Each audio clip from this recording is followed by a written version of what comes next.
देखिए 27 नंबर प्रश्न है। 27 में कहता है कि एक व्यापारी ने 60 पेन 450 में खरीदे। 60 पेन 450 में खरीदा है और 30 पेन को बेचने में 5 पेन के विक्रय मूल्य के बराबर हानि होती है। यानी जब 30 पेन को बेचता है तो हानि उतना होता है जितना कि 5 पेन का विक्रय मूल्य होगा उतने के बराबर हानि हो जाता है। तो प्रत्येक पेन का विक्रय मूल्य ज्ञात करें। देखिए अब यहाँ पर हम 30 पेन के विक्रय मूल्य के आधार पर काम करेंगे। 30 पेन का विक्रय मूल्य है ना, 30 पेन के विक्रय मूल्य के आधार पर काम करेंगे। तो क्रय मूल्य भी हम 30 पेन का ही लेंगे। क्रय मूल्य भी कितना लेंगे? 30 पेन का ही लेंगे, ठीक है। तब लाभ या हानि का आधार ठीक से बनेगा। तो यहाँ देखिए, यहाँ लिखते हैं चूंकि 60 पेन का क्रय मूल्य 450 रुपया है, तो एक पेन का क्रय मूल्य कितना होगा?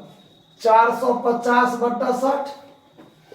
इसीलिए 30 पेन का क्रय मूल्य कितना होगा?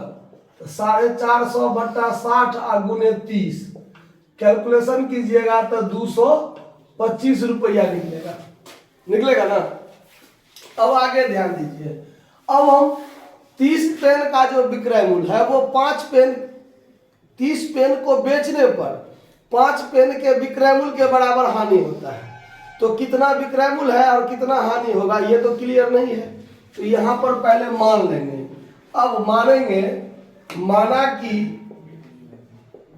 एक पेन का विक्रय मूल्य, एक पेन का विक्रय मूल्य बराबर x रुपया माने, तो 30 पेन का विक्रय मूल्य कितना हो जाएगा?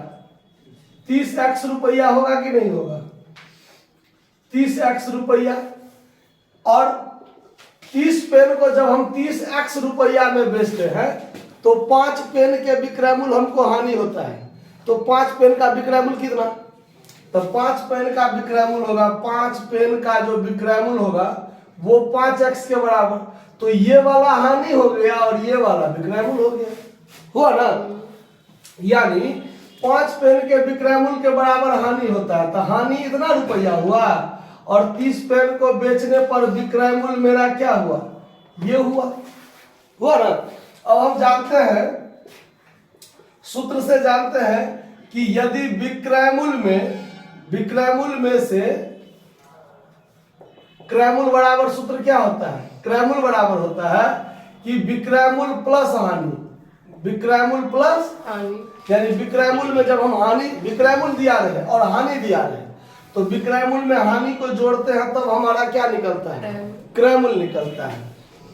तो यहाँ पर विक्रय मूल्य है आपका 30x और हानि है आपका कितना? 5x। तो बराबर आपका विक्रय मूल्य कितना है? ये क्रय मूल्य कितना है? 225। यानी ये टोटल काम जो होगा वो 30 पेन के आधार पर होगा। ये टोटल काम किस पर होगा? 30। चूंकि 30 पेन का विक्रय मूल्य है, 30 पेन का हानि है और 30 पेन का क्रय मूल्य भी मेरे पास उपलब्ध है। तो विक्रय मूल्य में हानि जोड़ेंगे तो क्रय मूल्य के बराबर। तो 30 पेन का विक्रय मूल्य 30x है, तो हमको 5 पेन के विक्रय मूल्य के बराबर हानि होता है। तो हानि कितना होता है? 5x। तो विक्रय मूल्य में हानि जोड़ दीजिए तो क्रय मूल्य। अब यहाँ पर हो जाएगा 35x बराबर 225। तो x बराबर कितना? तो 225 में 35 से क्या कर दीजिए? भाग दीजिए। तो भाग देकर देखिए कितना होता है? 6.43। 6.43।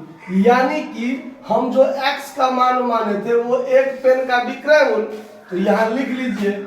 इसीलिए एक पेन का विक्रय मूल्य बराबर 6.43 रुपया आंसर।